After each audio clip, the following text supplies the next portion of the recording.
días a todos. Feliz 9 aniversario para la iglesia. El día de hoy vamos a estudiar sobre la gracia de Dios. Cuando hablaba con el pastor Juan José, me decía, pastor, queremos que nos hable sobre la gracia. Y ese va a ser el tema esta mañana, la grandeza de la gracia de Dios. Y vamos a estar meditando en Efesios capítulo 2, del versículo 1 al versículo 10. Efesios capítulo 2, del versículo 1 al versículo 10. Y antes de comenzar con el estudio de hoy, vamos a tomar un tiempo para orar y para entregar el tiempo de nuestra meditación al Señor. Entonces, acompáñenme a orar. Padre, te damos gracias esta mañana por tu palabra, Señor. Ruego que seas tú hablando a nosotros, Señor, a través de ella, enseñándonos sobre la grandeza de tu gracia. Te doy gracias, Señor, por cada persona que ha venido a tus pies, Señor, a través de la iglesia. Qué bonito ver las velas, Señor, y ver tantos, Señor, tantas velas. Podemos ver tu gracia, Señor, sobre esta iglesia. La encomendamos, Señor, en tus manos. Te lo pedimos en el nombre de Jesús. Amén y amén.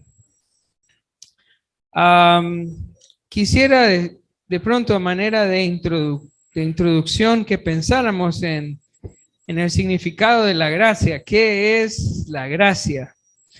Algunos la entienden como compasión o como misericordia.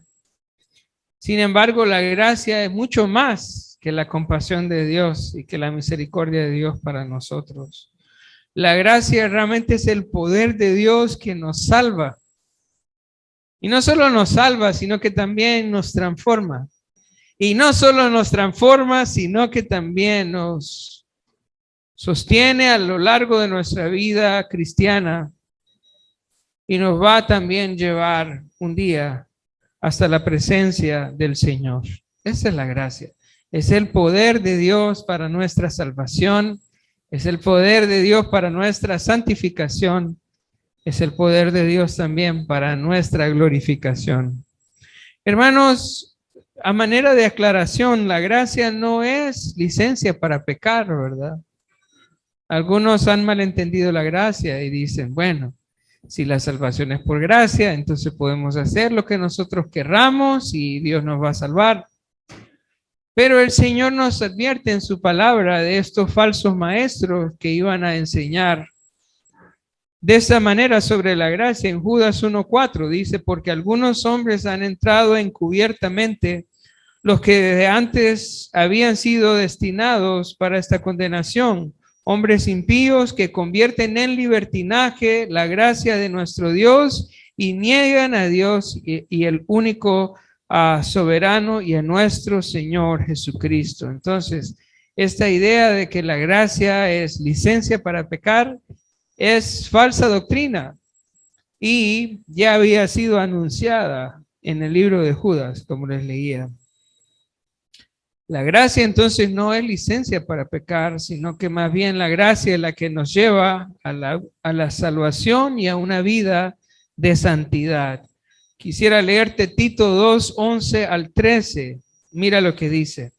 Porque la gracia de Dios se ha manifestado para salvación a todos los hombres, enseñándonos que renunciando a la impiedad y a los deseos mundanos, vivamos en este siglo sobria, justa y piadosamente, aguardando la bienaventurada manifestación gloriosa de nuestro gran Dios y Señor Jesucristo. Entonces la gracia no es licencia para pecar, sino más bien la gracia es el poder de Dios para renunciar a la impiedad y a los deseos mundanos y para vivir una vida sobria, justa y piadosa, aguardando la manifestación gloriosa de nuestro Señor Jesucristo.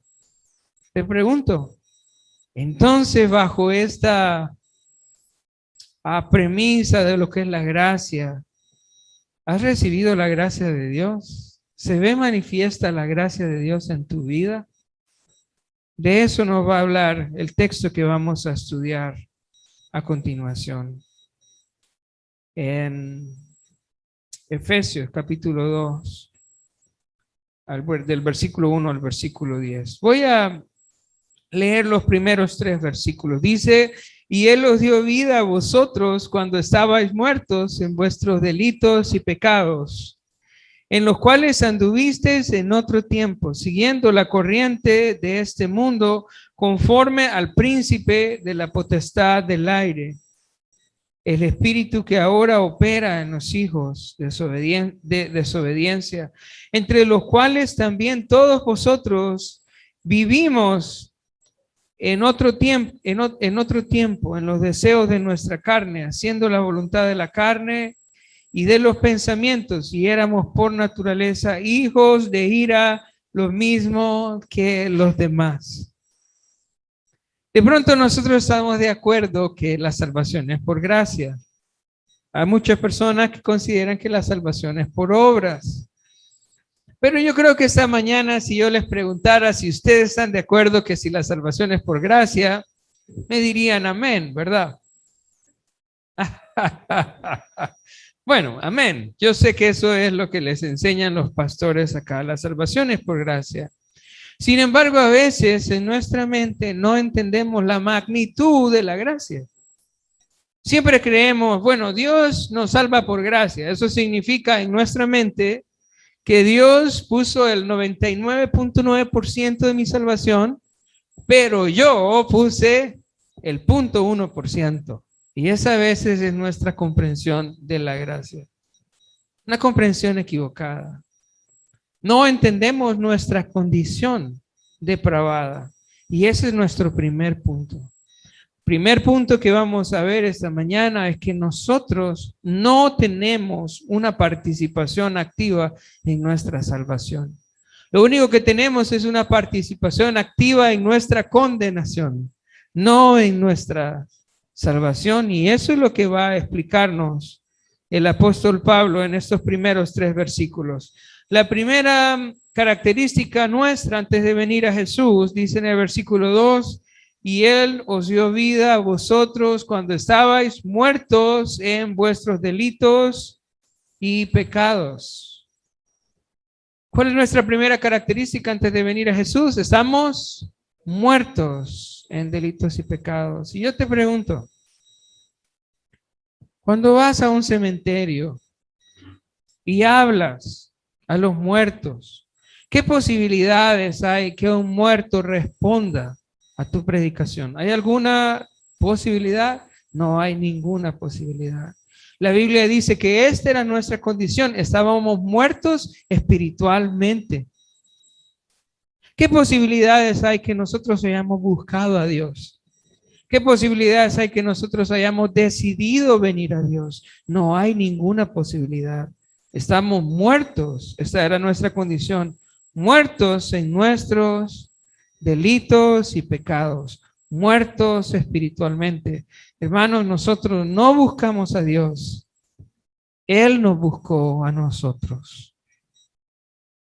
Ahora, la segunda característica dice en el versículo 2, en los cuales anduviste en otro tiempo, siguiendo la corriente de este mundo, siguiendo la corriente de este mundo. Todos nosotros, antes de venir a Jesús, estábamos conformados a este sistema de valores, a esta filosofía de vida, a estas metas que ha trazado el mundo para los hombres. ¿Qué perseguíamos nosotros? Lo mismo que perseguían todos los demás. Todos los demás. Riqueza, placer, orgullo, fama, ¿verdad? Eso es lo que el mundo busca y nosotros éramos parte de este sistema. Cuando venimos a Jesús, el Señor nos saca del mundo. Esa es la gracia de Dios. Nosotros vamos en la corriente de este mundo, ¿Y qué hace el Señor en su gracia? Nos saca del sistema del mundo y nos lleva a su reino admirable. Cuando Jesús ora por sus discípulos en Juan 17:16, dice, no son del mundo, como tampoco yo soy del mundo. Si usted ha recibido la gracia de Dios, ¿qué significa eso? Significa que usted ha sido sacado del mundo. La palabra eclesia, que significa iglesia en español, eclesia, literalmente significa llamados afuera. Llamados afuera a una asamblea. Llamados afuera a estar juntos. Esa es la iglesia. Personas que han sido llamadas afuera ¿de dónde? Del mundo. Yo te pregunto, antes de venir a Jesús, ¿eras mundano? ¿Y te gustaba el mundo? Nadie dice nada, ¿verdad? Pues eso es lo que la Biblia dice. La Biblia dice que andabas conforme a la corriente de este siglo. Nuestra segunda característica, entonces, antes de venir a la gracia de Dios, primero es que estamos muertos espiritualmente. Segundo es que estamos conforme a la corriente de este siglo. La tercera es que vivíamos conforme al príncipe de la potestad del aire. Mira lo que dice en el versículo 2. En los cuales anduviste en otro tiempo siguiendo la corriente de este mundo conforme al príncipe de la potestad del aire, el espíritu que ahora opera en los hijos de desobediencia. ¿Quién era nuestro Señor antes? El príncipe de la potestad del aire. ¿Y quién es ese? Es Satanás. Hermanos, aquí solo hay dos opciones. O somos hijos de Dios o somos ¿qué? Hijos del diablo. ¿Y qué éramos antes? Éramos hijos del diablo. Estábamos bajo la potestad del príncipe de este siglo. Dice Colosenses 1, 13 y 14, el cual nos ha librado de la potestad de las tinieblas y trasladado al reino de su amado Hijo, en quien tenemos redención por su sangre, el perdón de nuestros pecados. Antes pertenecíamos al reino de Satanás.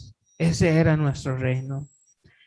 Él era nuestro Señor, era quien gobernaba nuestras vidas, era Satanás.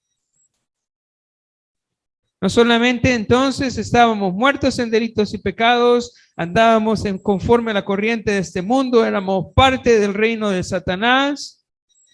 Versículo 3 dice, entre los cuales también todos nosotros vivimos en otro tiempo.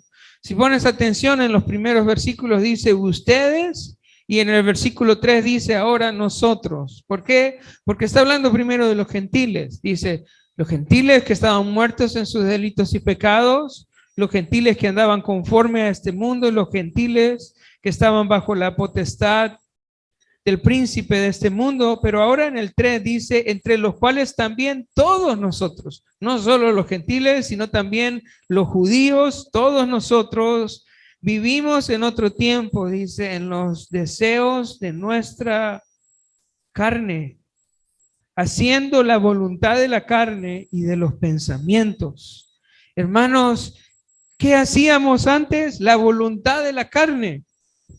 Esta era nuestra vida, vivíamos conforme a nuestros pensamientos, vivíamos conforme a nuestros deseos. Y Gálatas 5, 19 al 21 nos dice cuáles son las obras de la carne. Dice, y manifiestas son las obras de la carne, que son adulterio, fornicación, inmundicia, lascivia, idolatría, hechicerías, enemistades, pleitos, celos, iras, contiendas, disensiones, herejías, envidias, homicidios, borracheras, orgías, y cosas semejantes a estas, acerca de las cuales os amonesto, como ya os lo he dicho antes, que los que practican tales cosas no heredarán el reino de Dios.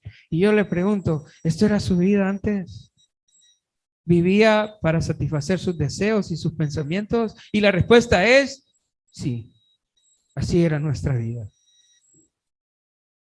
Y si usted no lo reconoce, yo dudo que usted haya entendido la gracia. Porque eso es lo que la Biblia dice, que nosotros practicábamos los deseos de nuestra carne y nuestros pensamientos. Y yo, mientras vamos leyendo los versículos, yo quiero que vaya entendiendo cuál era su condición antes de venir a Jesús. La gravedad de su condición. Porque no podemos apreciar la magnitud de la gracia si no entendemos y aceptamos nuestra miseria. Algunos piensan que Dios los salvó de un poquito de pecado que tenían. ¿Verdad que eran buenas personas? Solo les faltaba recibir a Jesús. Era buena gente, lo único que le faltaba era hacerse cristiano. Eso no es lo que la Biblia dice. Lo que la Biblia dice es que éramos hijos del diablo. Lo que la Biblia dice es que nosotros vivíamos conforme al príncipe de la potestad de este siglo. No éramos buenas personas. Éramos malos. Y no solo malos, hermanos, éramos esclavos. Y no podíamos salir de ahí, no podíamos salir de ahí y no deseábamos salir de ahí. Hay una característica más en el versículo 3. Dice, entre los cuales también todos vosotros vivimos en nuestro tiempo, en los deseos de nuestra carne, haciendo la voluntad de la carne, dice, y de los pensamientos, y éramos por naturaleza, escucha eso, y éramos por naturaleza hijos de ira. Hijos de ira, lo mismo que los demás. Escucha eso. Dice que éramos por naturaleza hijos de ira. Vamos a pensar en dos palabras acá. La palabra naturaleza. La naturaleza significa que es nuestra forma de ser natural. Eso tiene que ver con lo que nosotros somos. Dice que éramos por naturaleza hijos de ira. Nuestra naturaleza era pecaminosa. Nuestra forma de ser natural era en contraria a Dios. Esto es lo que nosotros éramos. Hermanos, hay mucha confusión hoy en día en cuanto al significado de libre albedrío.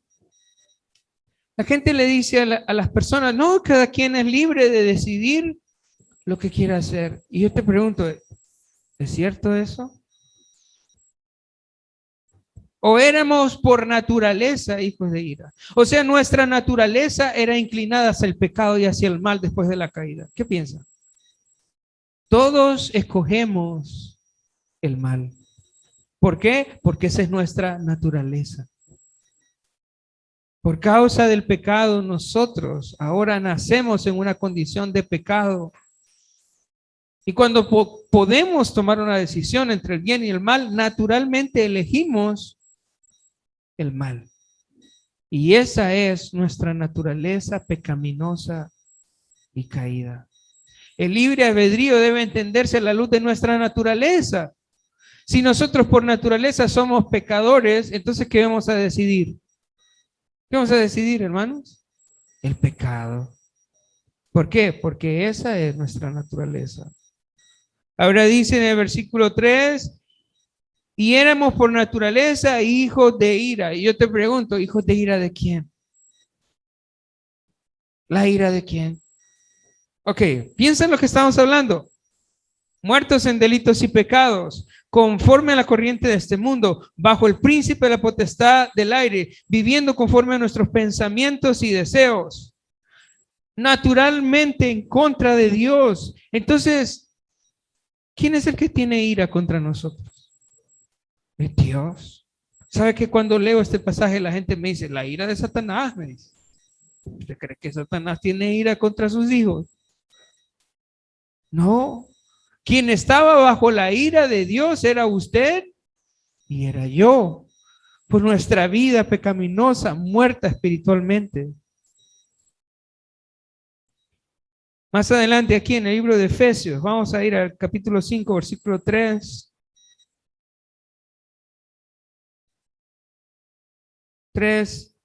Capítulo 5, versículo 3 al 6, dice, pero fornicación y toda inmundicia o avaricia, ni aun se nombra entre vosotros como conviene a santos, ni palabras deshonestas, ni necedades, ni truhanerías que no convienen, sino antes bien acciones de gracias, porque sabemos esto, que ningún fornicario o inmundo o avaro que es idólatra tiene herencia en el reino de Cristo y de Dios.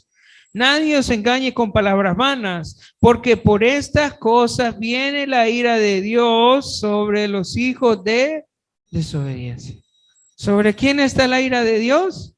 Sobre los hijos de desobediencia. ¿Y quiénes eran esos? Éramos nosotros, todos nosotros. En los primeros 3 versículos se formula o descansa una doctrina llamada la doctrina de la depravación total. La doctrina de la depravación total. ¿Qué significa? Que el hombre por naturaleza rechaza a Dios. Que el hombre es esclavo del pecado, esclavo de Satanás, y que por su propia voluntad nunca va a buscar a Dios. Tú estás aquí porque Dios te buscó. Tú estás aquí porque Dios ya te llamó. Estás aquí por la obra de Dios. Es el Señor que te salva. Y eso es lo que va a afirmar Pablo en los siguientes versículos. Vamos a ver ahora la gracia soberana de Dios. Versículo 4 dice, pero Dios, versículo 4, pero Dios, que es rico en misericordia, por su gran amor con que nos amó, aún estando nosotros muertos en pecado, Cristo nos dio vida juntamente con Cristo, por gracia sois salvos. Dice, pero Dios. Yo le pregunto, ¿dónde está su parte en la salvación? ¿Dónde está el mérito nuestro en la salvación? Versículo 4 dice, pero Dios, que es rico en misericordia, por su gran amor con que nos amó, aún estando nosotros muertos en pecado, nos dio vida juntamente con Cristo. ¿Qué hice yo? Solo pecar, hermanos. Solo estar muerto en mi delito y pecado. ¿Quién hizo todo? Hermanos, todo lo hizo Él. Lo asusta, ¿verdad? Y no es que creemos en la gracia. ¿Ah? Esto es la gracia. Que aun cuando yo estaba muerto, hundido en mi pecado, Dios, que grande misericordia, con su gran amor con que me amó, dice el versículo 4, versículo 5, aún estando nosotros muertos en pecado. ¿En qué momento lo salvó el Señor? Dígame. Versículo 5, aún estando usted muerto, ¿deseaba usted a Dios estando muerto en sus pecados? ¿Buscaba usted a Dios estando muerto en su pecado? ¿Anhelaba ser salvo usted estando muerto en su pecado? No, estaba muerto en su pecado. Pero Dios, que es rico en misericordia, por su gran amor con que nos amó. La salvación es del Señor, Él. Y Él merece, hermanos, todo el mérito, toda la gloria de nuestra salvación, absolutamente toda. Yo no tengo parte. Yo no tengo nada de qué gloriarme de mi vida espiritual, de mi salvación. Toda la gloria es del Señor. Y déjame leerte lo que dice Apocalipsis 7, versículo 9 al versículo 12, que es lo que nosotros vamos a cantar en el cielo. ¿Qué vamos a cantar en el cielo? Mira, dice, después de esto miré y he aquí una gran multitud, la cual nadie podía contar, de todas las naciones, tribus y pueblos y lenguas que estaban delante del trono y de la presencia del Cordero, vestidos de ropas blancas y con palmas en las manos, y clamaban a gran voz diciendo, escucha esto lo que decían, la salvación pertenece a nuestro Dios que está sentado en el trono y al Cordero. La salvación pertenece a nuestro Dios que está en el trono y al Cordero. Y todos los ángeles estaban en pie alrededor del trono y de los ancianos y de los 4 seres vivientes y se postraban sobre sus rostros delante de su trono y adoraron a Dios diciendo amén. La bendición y la gloria y la sabiduría y la acción de gracias y la honra y el poder y la fortaleza sean a nuestro Dios por los siglos de los siglos. Amén. ¿Qué vamos a decir en el cielo, hermanos? Vamos a decir, la salvación pertenece a nuestro Dios. ¿Quién me salvó? Él. ¿Quién me buscó? Él. ¿Por qué estoy aquí? Por Él. ¿Tengo yo algo aquí, un mérito del cual yo puedo decir, Él puso el 99% y puso el 1%. No, todo lo hizo Él. Yo estoy aquí por Él. Hermanos, usted no se ha ido al mundo por Él. Usted persevera en su vida cristiana por Él. Si la salvación dependiera de nosotros, ¿sabe dónde estaríamos nosotros? Perdidos. Pero la salvación es del Señor. Y es por la gracia soberana de Dios. Ahora, dice en el versículo 4, pero Dios, que es rico en misericordia, por su gran amor con que nos amó. Yo te pregunto, ¿a quién amó? Dice el versículo 4, porque Dios, que es rico en misericordia, por su gran amor con que nos amó, aun estando nosotros muertos en pecado, nos dio vida juntamente con Cristo. ¿A quién nos amó de esta manera? A nosotros. Dios ama al mundo, sí, pero su amor es diferente para el mundo. A nosotros nos han amado de una manera especial, hermano. ¿Dios tiene gracia para con el mundo? Sí, Dios tiene gracia para el mundo. ¿Dios va a salvar a todo el mundo? No, Dios no va a salvar a todo el mundo. Pero Dios te ha salvado a vos. ¿Y qué piensas de eso? ¿No te lleva eso a adorar a Dios y agradecerle a Él? Saber que yo estoy aquí porque Él me amó a mí, de manera particular, a mí. Y por Él yo estoy aquí. En capítulo anterior, versículo 3, capítulo 1, versículo 3 al versículo 6, voy a leerlo rápidamente. Dice: bendito sea el Dios y Padre de nuestro Señor Jesucristo, que nos bendijo con toda bendición espiritual en los lugares celestiales en Cristo. Dice versículo 4, según nos escogió en Él antes de la fundación del mundo para que fuésemos santos y sin mancha delante de Él, en amor, habiéndonos predestinado para ser adoptados hijos suyos por medio de Jesucristo, según el puro afecto de su voluntad. ¿Por qué estás aquí? El Señor, por el puro afecto de su voluntad, ha decidido perdonarte y salvarte. Y por eso estás aquí. Vamos a volver al versículo 5.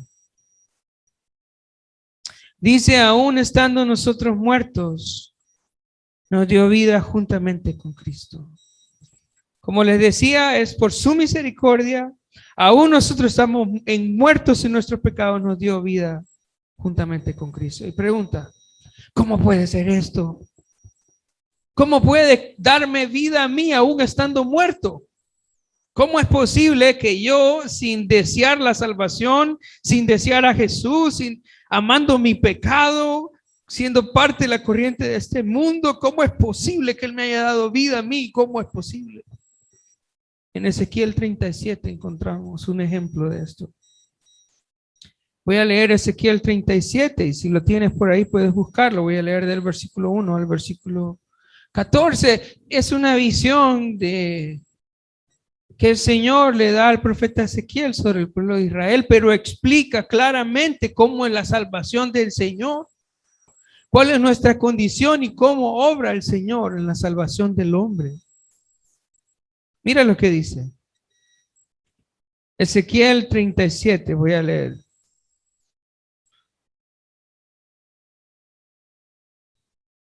Dice,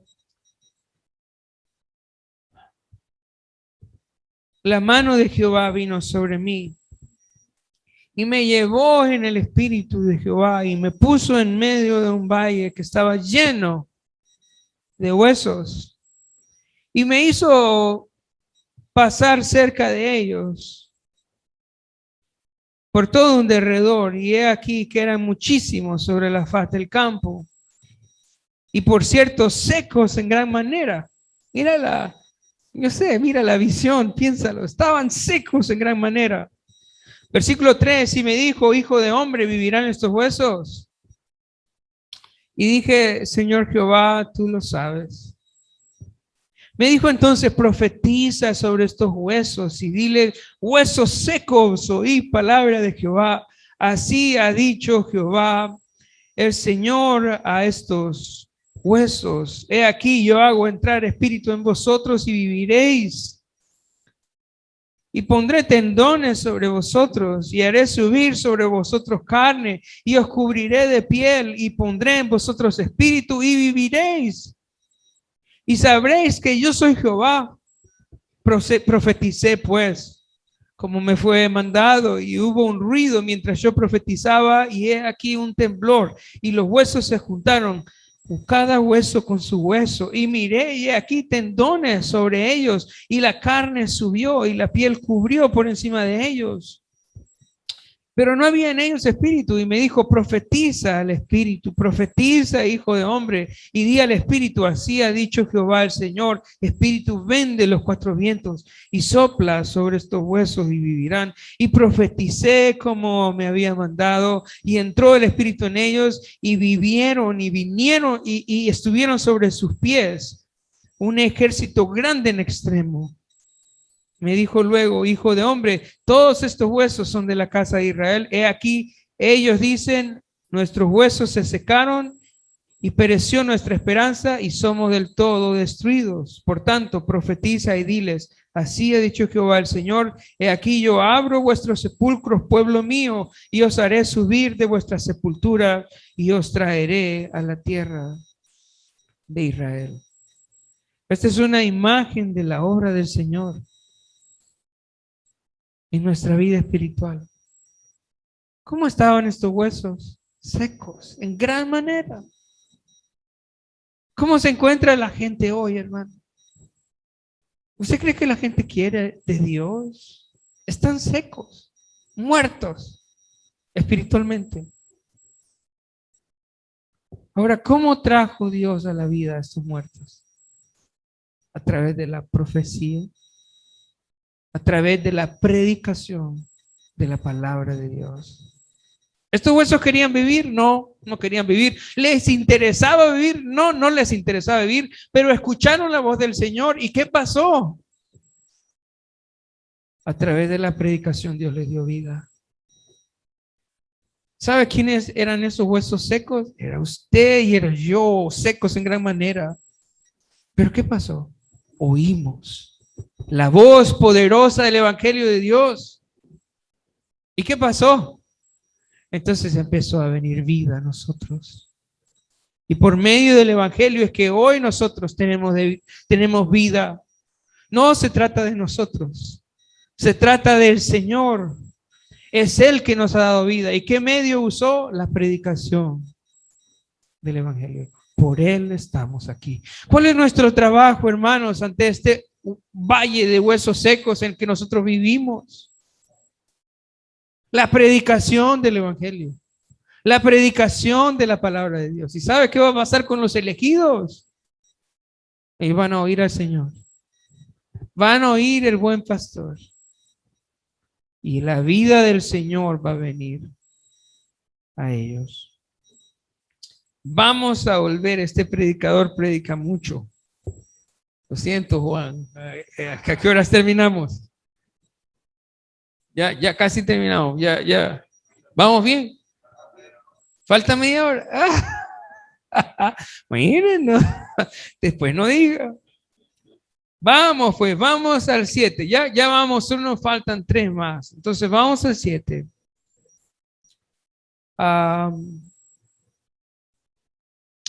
Vamos al 7. Efesios 2, 7. Mira lo que dice. Bueno, vamos a pensar un poquito más en el 6. Un poquito más en el 6. Dice, y juntamente con Él nos resucitó y asimismo nos hizo sentar en lugares celestiales con Cristo. Versículo 6, quiero que lo piense. Dice, y juntamente con Él nos resucitó Y asimismo nos hizo sentar en los lugares celestiales con Cristo Jesús. En el capítulo anterior, en el capítulo 1, en el versículo 19, dice, Efesios capítulo 1, versículo 19, dice, ¿y cuál la supereminente grandeza de su poder para con nosotros los que creemos, según la operación del poder de su fuerza, la cual operó en Cristo, resucitándole de los muertos y sentándole a su diestra en los lugares celestiales? Ok, esto que voy a decir de pronto va a ser un poco difícil de oír. Y yo no espero que lo creas, pero sí espero que lo pienses, ¿ok? De pronto a mí me ha tomado, yo les compartí a algunos hermanos, me ha tomado 10 años estar pensando sobre este tema antes de poder decir que estoy de acuerdo. 10 años de estar peleando, ¿ok?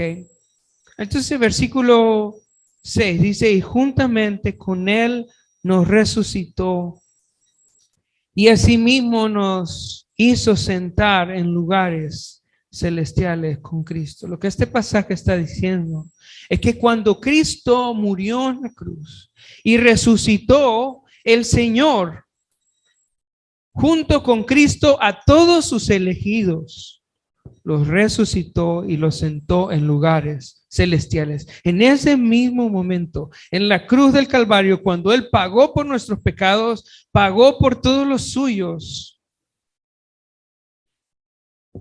Y cuando el Señor lo resucitó a Jesús, lo resucitó a usted y lo sentó en lugares celestiales.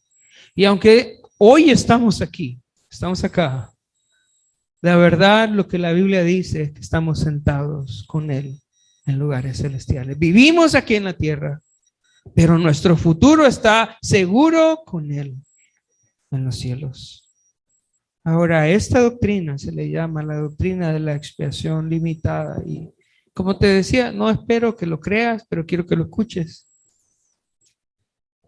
Leemos en la Biblia muchos pasajes que dice que Dios murió por el mundo, que Dios murió por todos, ¿verdad? Hay muchos pasajes que hablan que Jesús murió por el mundo, Jesús murió por todos. Sin embargo, esta doctrina lo que dice es que cuando la Biblia habla de todos y habla de mundo, no está hablando de universalismo, sino que está hablando de diversidad y de tipos. ¿Qué estoy diciendo? Por muchos años se manejó la salvación exclusivamente para el pueblo de Israel y era la forma en cómo ellos la comprendían. Por eso en las cartas de Pablo hace tanto énfasis en el mundo para explicar que los salvos por el sacrificio de Jesús no son solamente los judíos, sino que son todos los creyentes, todos los elegidos, sin importar su nación, sin importar su condición, sin importar su posición, su educación. A eso se refiere con el mundo y con todos. Como les decía antes, ¿Dios va a salvar a todos? No, eso sería universalismo. ¿A quién Dios va a salvar? ¿A quién va a salvar? A los que Él ha decidido salvar desde antes de la fundación del mundo. A eso va a salvar. Y eso es lo que dice Efesios, capítulo 1, que leíamos, del versículo 3 al versículo 6. Más adelante vamos a hablar un poco acerca si yo soy un elegido. Aquí se ve en el pasaje si yo he recibido la gracia de Dios o no. Después, si quieren hablar más del asunto, podemos hablar más del asunto. Ahora vamos a ir al versículo 7.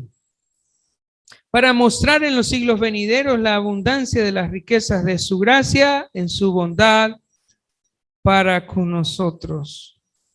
¿Cuál es el propósito de la salvación? Dice el versículo 7, para mostrar en los siglos venideros las abundantes riquezas de su gracia en su bondad para con nosotros en Cristo Jesús. ¿Por qué te salvó el Señor? Para su gloria. ¿Qué va a pasar en el cielo? Él va a decir, aquí está David, Van a decir, aquí está. No soy misericordioso yo. ¿Merece David estar aquí? No. ¿Hizo algún mérito para estar aquí? No. Pero él está aquí por la grandeza de mi gracia. Y para eso lo salvó a usted. Para mostrar en los siglos venideros las riquezas de su gracia. Nosotros somos trofeos de la gracia de Dios. Y si a usted le ofende eso, no ha entendido su condición pecaminosa. No merecemos el cielo. Entonces vamos a ser salvos o somos salvos para manifestar en los siglos venideros la riqueza de su gracia. Versículo 8 y versículo 9. El medio de la gracia, el medio de la gracia. Ya vimos el propósito de la gracia. Ahora vamos a ver el medio de la gracia. Versículo 8. Porque por gracia sois salvos por medio de la fe. Y eso no de vosotros, pues es don de Dios. No por obras, para que nadie se gloríe. ¿Cuál es el medio que el Señor usa para salvarnos por su gracia? Dice que somos salvos. ¿Por qué dice? Por medio de la fe. Entonces aquí nosotros cometemos un error y decimos, ¿por qué soy salvo? Porque yo creí, ¿verdad? Porque yo creí. Ahora, ¿qué dice el pasaje? Versículo 8, porque por gracia sois salvos, ¿qué dice? Por medio de la fe, ¿y qué dice? ¿Y esto? ¿Por qué creyó entonces? ¿No fue el Señor que obró en su duro corazón para que usted creyera? ¿Quién le abrió los ojos para que entendiera el evangelio? ¿Quién abrió su corazón para que pudiera recibir la palabra? ¿Acaso la fe es una obra suya? ¿Es un mérito suyo? Puedo decir, no, yo soy salvo porque yo creí y estos no son salvos porque ellos no creen. Así pensamos nosotros. Pero mira lo que dice la Biblia.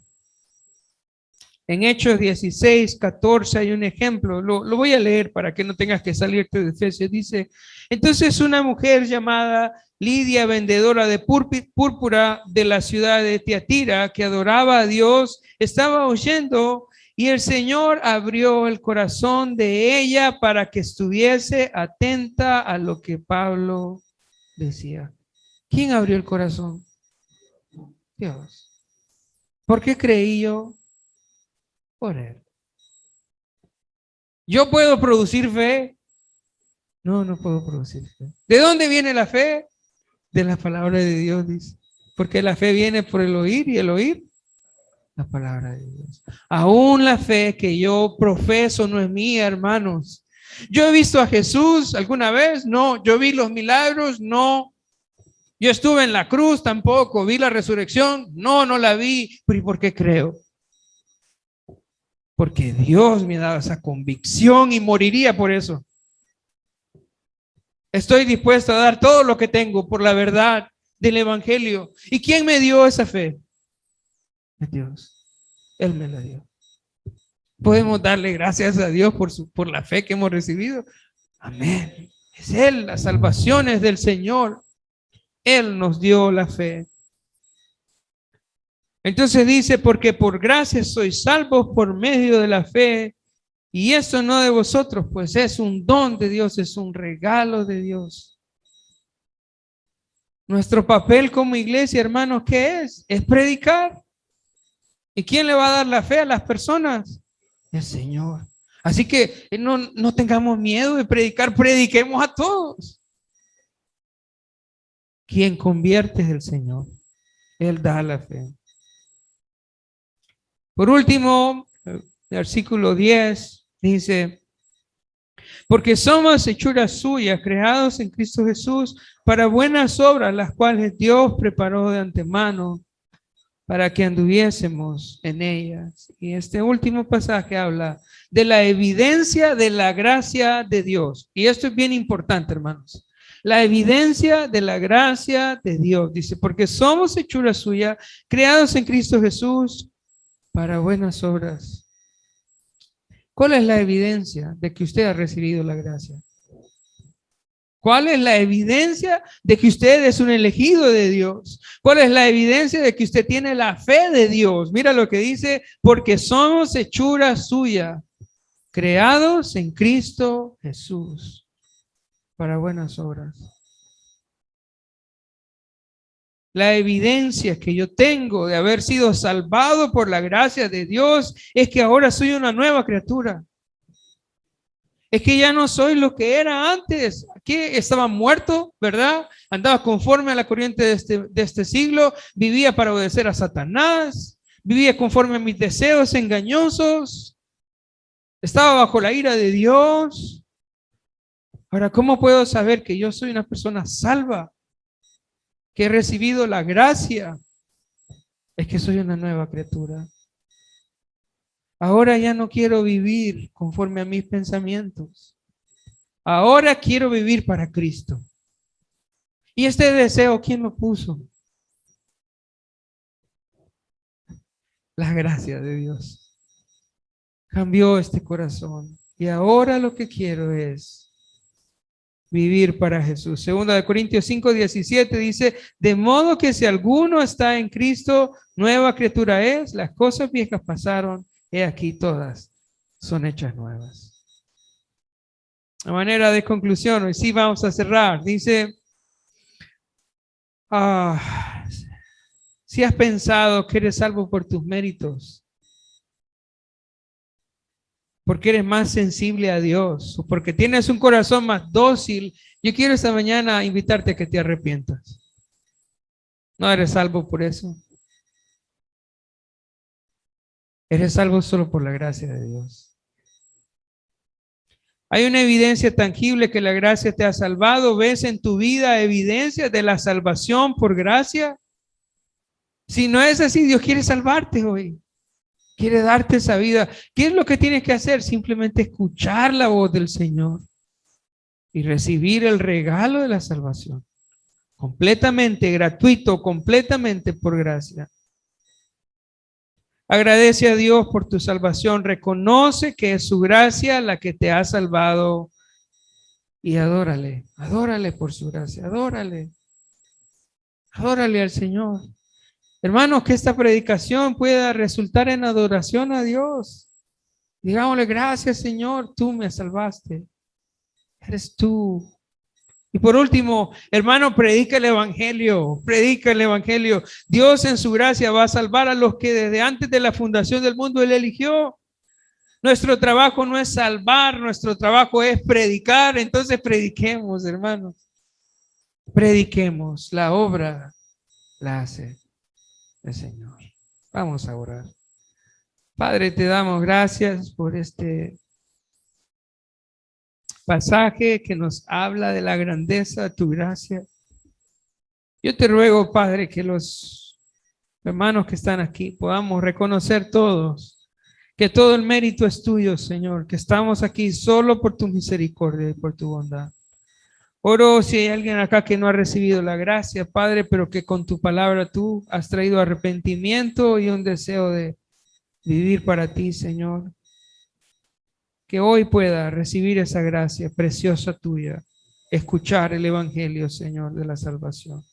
Gracias por ese aniversario más de esta iglesia. Síguela usando para tu gloria y tu honra. En nombre de Jesús oramos. Amén y amén.